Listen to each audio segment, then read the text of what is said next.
નમસ્કાર, આપ નિહાળી રહ્યા છો અડીખમ ગુજરાત. આપની સાથે હું છું રાકેશ પંડ્યા. મહીસાગરના વીરપુર તાલુકામાં જંગલ વિસ્તારમાં આગ ફાટી નીકળી હતી. વીરપુરના કાસલાલ નવા મોવાડા નજીક આવેલા જંગલમાં અચાનક આગ લાગતા સમગ્ર પંથકમાં અફરાતફરીનો માહોલ જોવા મળ્યો હતો. આ ઘટનાની વિગતો મુજબ કાસલાલ નવા મોવાડા જંગલ વિસ્તારમાં લાગેલી આગે જોતજોતામાં વિકરાળ સ્વરૂપ ધારણ કરી લીધું હતું. આગ એટલી પ્રચંડ હતી કે જંગલની હરિયાળી વનરાજી ભરીને ખાક થઈ ગઈ છે. આગના સમાચાર વાયુવેગે ફેલાતા સ્થાનિક લોકો ઘટના સ્થળે દોડી આવ્યા હતા અને તાત્કાલિક લુણાવાડા નગરપાલિકાના ફાયર વિભાગને જાણ કરવામાં આવી હતી.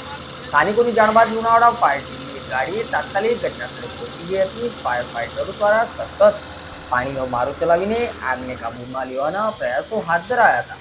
કલાકોની ભારે જહેમત બાદ અંતે આગ પર કાબુ મેળવવામાં સફળતા મળી હતી. સદનસીબે ફાયર ટીમ સમયસર પહોંચી જતા આગને વધુ વિસ્તારમાં ફેલાતી અટકાવી હતી, જેના કારણે મોટી હોનારત ટળી છે. જો કે આ જંગલમાં આગ કયા કારણોસર લાગી તે હજુ સુધી જાણી શકાયું નથી. વન વિભાગ દ્વારા અંગે વધુ તપાસ હાથ ધરવામાં આવી શકે છે. આકરા ઉનાળામાં જંગલોમાં આગ લાગવાની ઘટનાઓ ચિંતાનો વિષય બની છે. નમસ્કાર.